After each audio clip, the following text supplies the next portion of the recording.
Welcome to CYF Spotlight, presented by the Farmington Hills Farmington Commission on Children, Youth, and Families. The Commission is a joint agency of the cities of Farmington Hills and Farmington.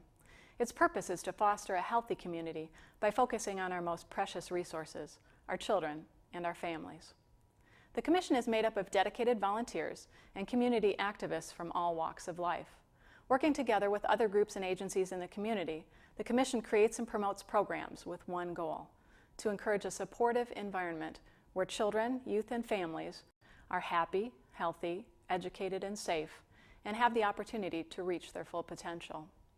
The Commission is hosting this show to bring our focus and our activities to the community. We welcome your input and involvement. You can learn more about the Commission at our website at www.cyf.us.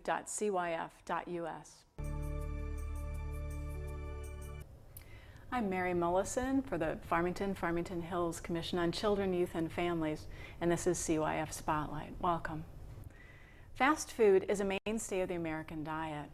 In fact, in any given day, 1 of 4 of us fills our stomachs at a fast food restaurant. According to the National Center for Health Statistics, America is the fattest nation in the world, with 61% of adults and children weighing in at overweight or obese. On today's show, we're going to talk about family nutrition, and our guest is Lynn Glodner. Welcome, Lynn. Thank you. Nice to see you again. You as well. First of all, what are we talking about when we're talking about family nutrition as a topic? Well, we're talking about what our families eat. It's not just dinner time when we hopefully are gathering around the table together, at least occasionally.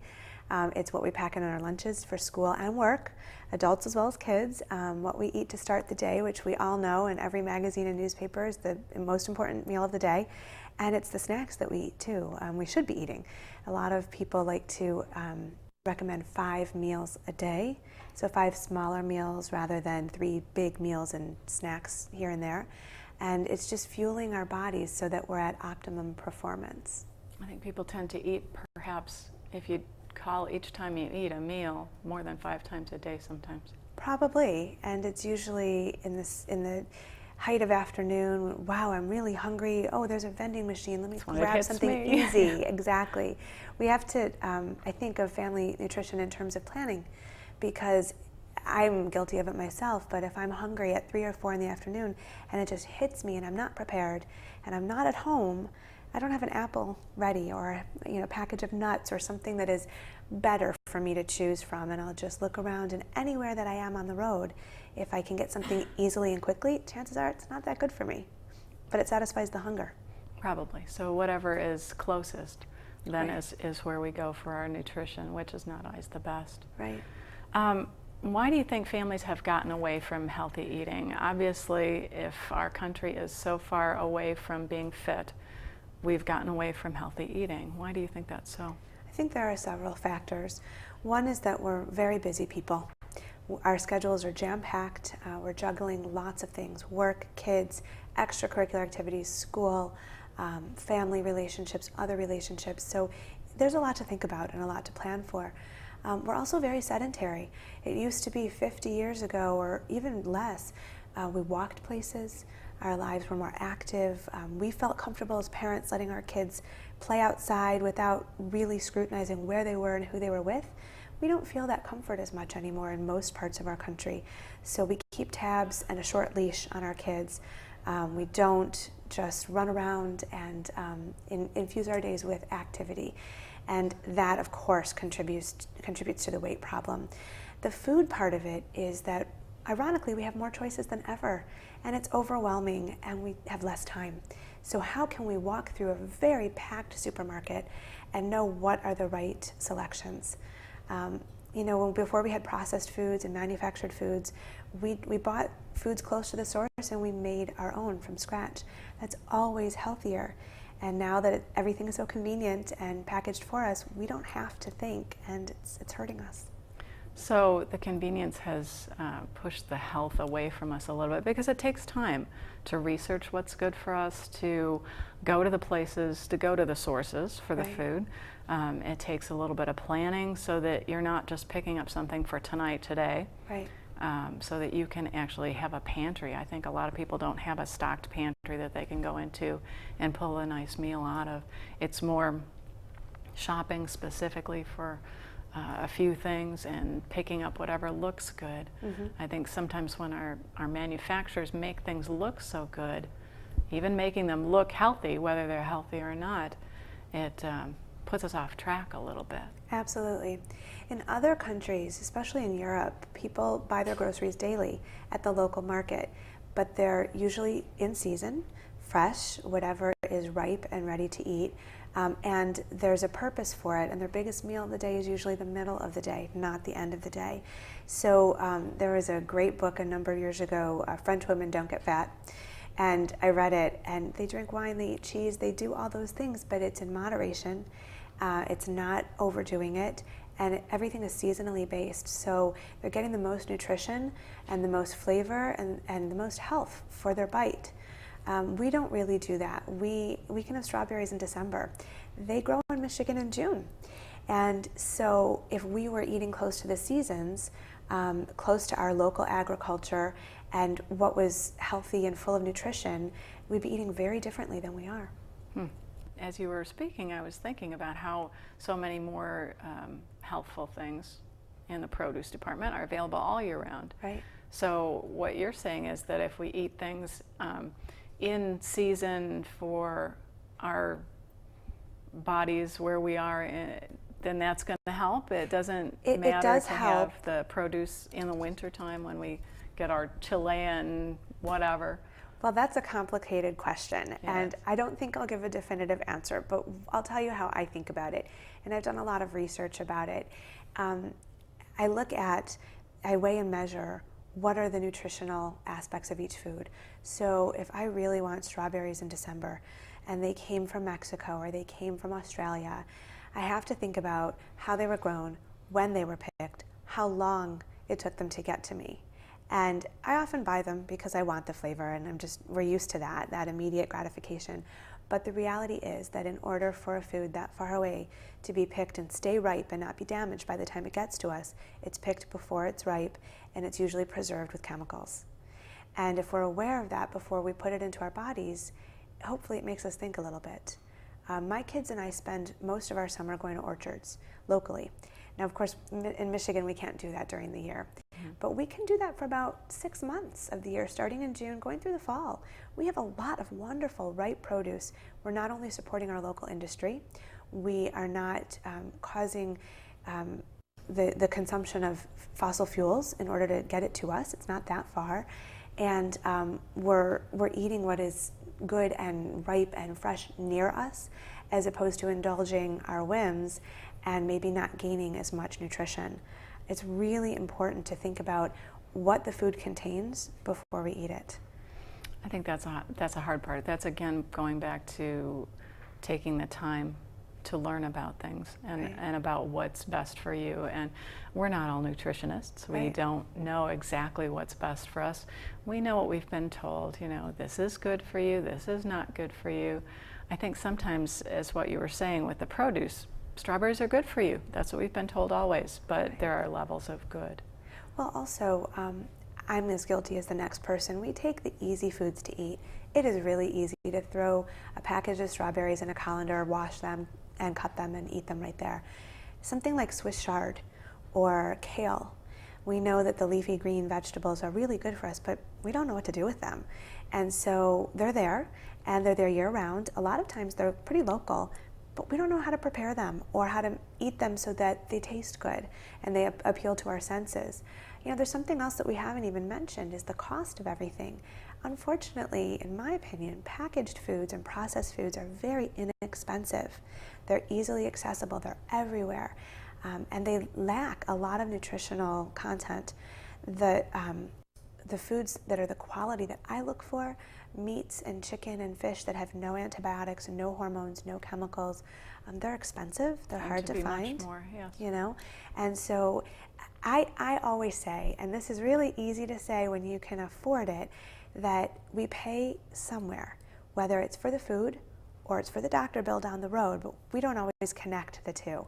So if I eat something today and tomorrow and the next day, and then 10 years from now, I have a weight condition that contributes to other health conditions, I'm not linking all the foods I ate years ago with my medical complications and the bills that result from it. But we do pay in some way for everything. So there's some hidden things. You just have to know what's good for you and know what you can do personally too, Sure. because certain people are a little bit more able to carry different things. Sure. We, in particular, this example came to mind. My extended family goes up north every summer, and my mom likes to plan meals for the whole family. It's a lot of people. So it's easy to go to a big box store and buy really inexpensive meats and sauces and things that we can feed a crowd. And I always hesitate. I don't want to be ungrateful. I don't want to add to the family's cost, but I don't like to eat meats, for example, that have antibiotics and hormones. So this year I offered to contribute the meat to the meal, and just made it one of my quirky things, not judging anybody else, but just saying, you know, you're giving us a wonderful vacation, let me take care of this, so then I can feel better about what my family is fed. But again, that decision comes with a desire to eat more vegetarian or non-meat based foods so that it offsets the cost.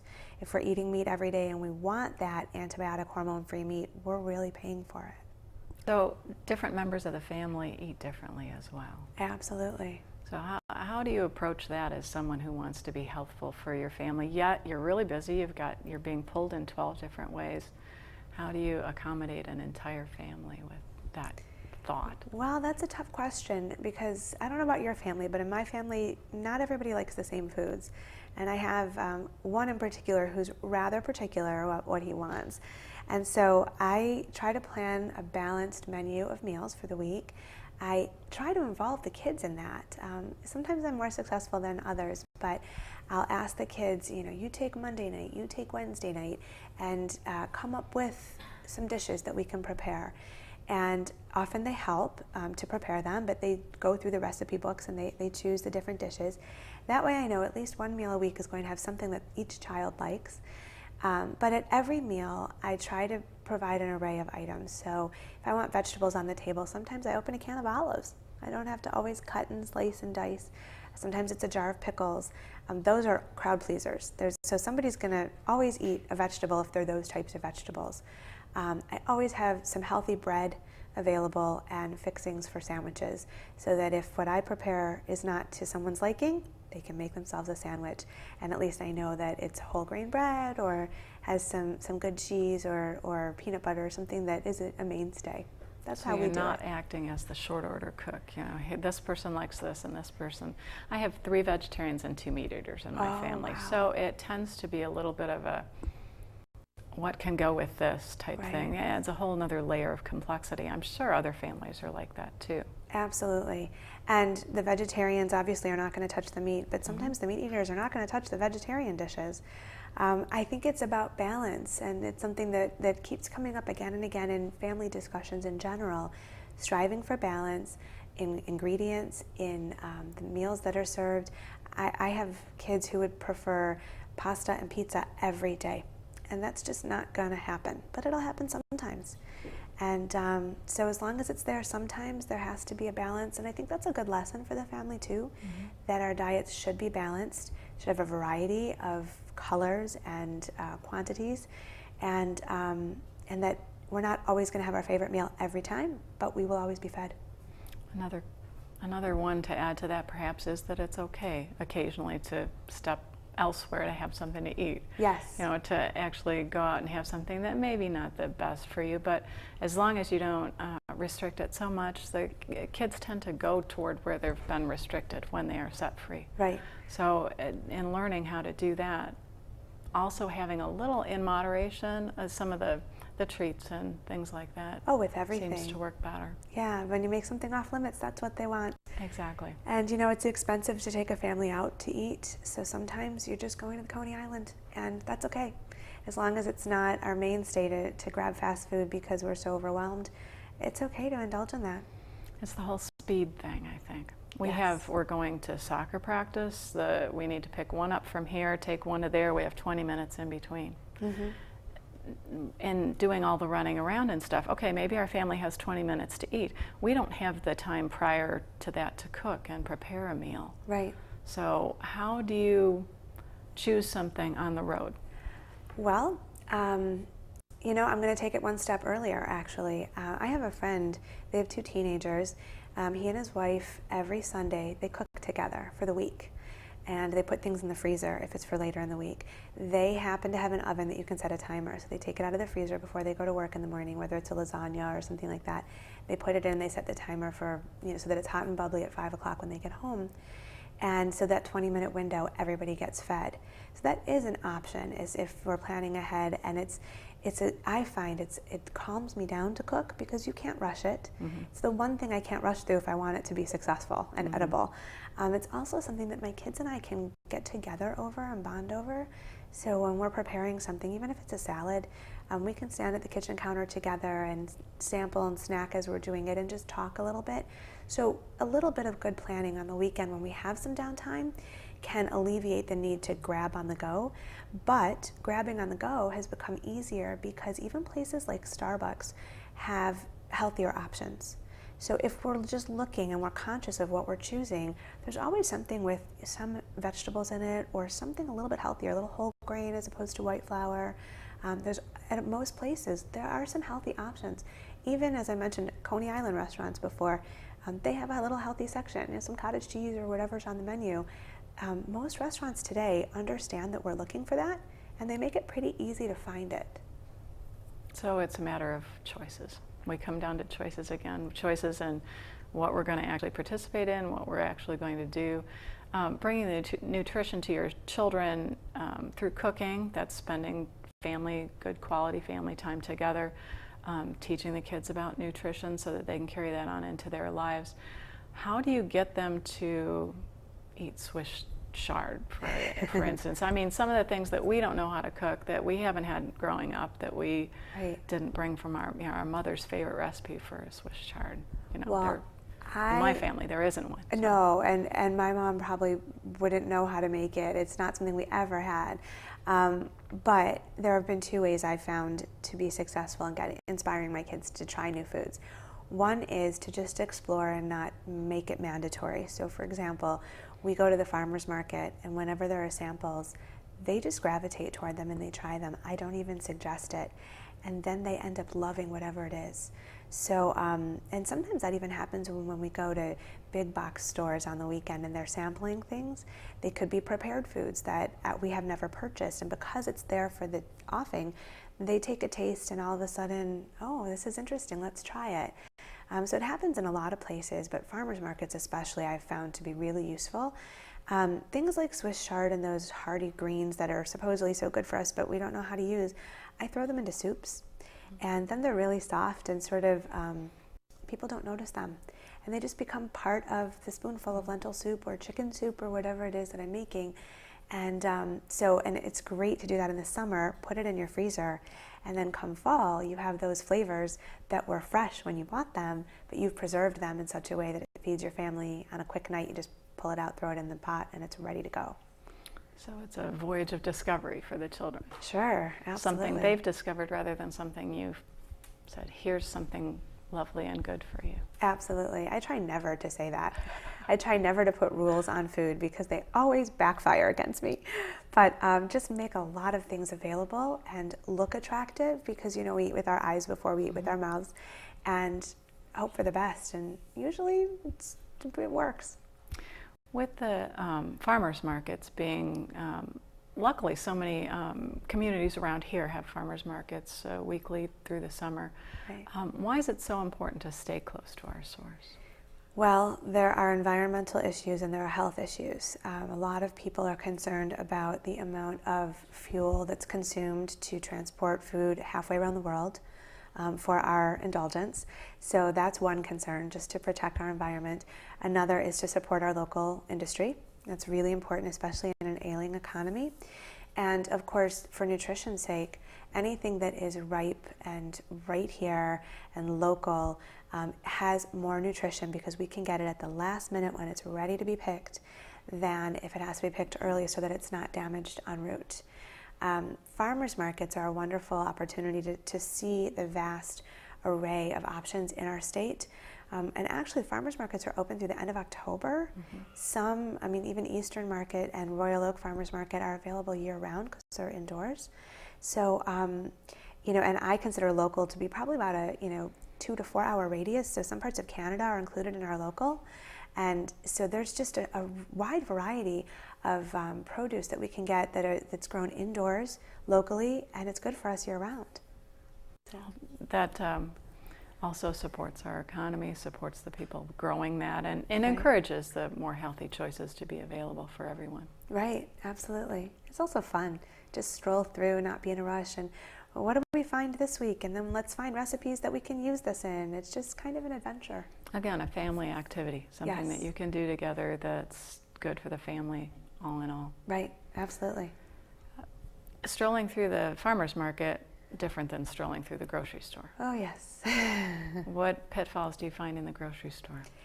Well, it's interesting. I learned a few years ago that it's important to shop the perimeter of the store before going up and down the aisles. I've heard that. And why do we do that? The perimeter is the produce section, the prepared, ready-to-eat foods that are made in the local kitchen of the store, fish, meat, dairy, and then the bakery. So that's the perimeter, and those are things that are pretty close to the root of the whole food, unadulterated, unprocessed. And then when we go up and down the aisles, we're finding boxed and canned goods, which of course we want, but we can be more selective. We've filled our cart with more nutritious items first, and then we can really be selective about what we pick in those other aisles. To go with Yes. the healthy things that we've done. Do you Yes. shop with your children, or do you try to shop alone so that you don't have the influence? I try to shop alone because I spend twice as much when I go with my kids. Can we please have this? Can we please have that? But sometimes they see things that they want to try, so that's useful as well. I love going to the grocery store. I find it to be a little bit of an adventure because cooking to me is an act of creation, and I can just sort of come up with new ideas. And I just find that it's a world of opportunity every single week. And so my husband and I like to do that together. It's just a little outing, and then we can be sharing that together and get new ideas. So I try to mainly go without them, but inevitably they end up coming along. Probably so. That's one of my least favorite places to go. I like to cook as well, but it's just the whole barrage of everything. Sure. We're getting, okay, every package says this is healthy in some way, or, low salt, low this, low everything, low whatever. They're playing to what we need to have. Right. And we know we do. Right. We've been told this all along. Most people know exactly how they should be eating. Mm-hmm. What about those messages that we're getting from the packages on the store?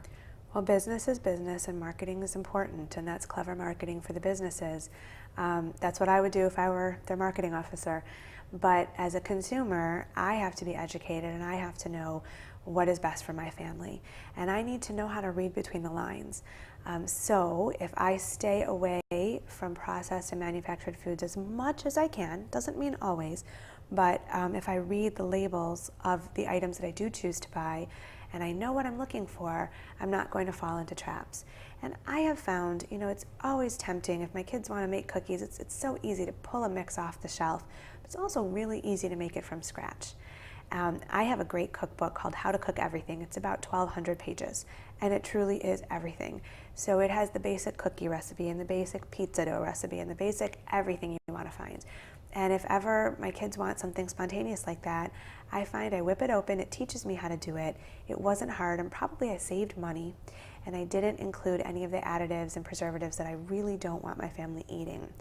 But there are times that canned and boxed items just make my life easier. And so I know the ones that I'm comfortable with, and I look for those brands, and I trust them because I've done my research, and I'm comfortable buying them. So it gets down to education and research. You know what you need to have. You figure out what you can live with your family. Right. You teach your family the skills they need to know to move on into their own lives. Sure. And hopefully you've kept yourself out of the doctor's office, and you haven't provided yourself with the things that are bad for you, yet you've enjoyed good meals and family adventures. That's the whole picture, right? Absolutely. Absolutely. I got all that? You got it. Yes. What is there anything else that you'd like to add? Where can families get more information? Because this is what we're trying to find out. We're trying to put it a little bit in one area so people can find this. They don't have to spend a lot of time looking around. Where are some of the places they can find? Well, there's a lot of information out there. I think it's important just to be familiar with the latest version of the food pyramid, which I think is a food plate now. And just to sort of be aware of that.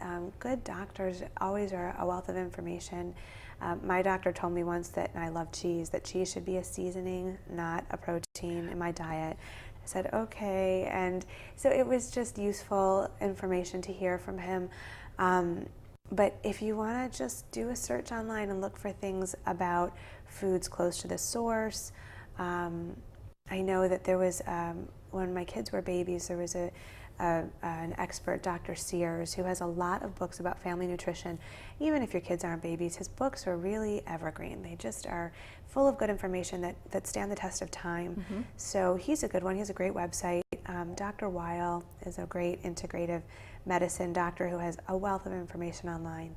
And that's WEIL, and he's not for profit, so just has impartial information. I wouldn't trust food companies because they have a vested interest. I would look for the medical information that helps guide us toward good nutrition. So making better choices and helping your family be healthier. Yes. That's the whole focus of it. That's the goal. Was there anything else you wanted to add? I don't think so. I think this is a great topic to put out there because it's important for all of us, and it can be fun too. It doesn't have to be overwhelming. That's a great way to put it. So feed your families healthier and enjoy life a little bit more at the same time. Share the exploration. It's not a test. It's life. Life is a journey, right? And a discovery. Absolutely. Yep. Thank you very much. My pleasure. Lynn Galadner, we thank you for joining us yet again, and we appreciate all your time and all your effort put into this topic. Thank you for having me. Thank you for joining us for CYF Spotlight. We hope to see you again.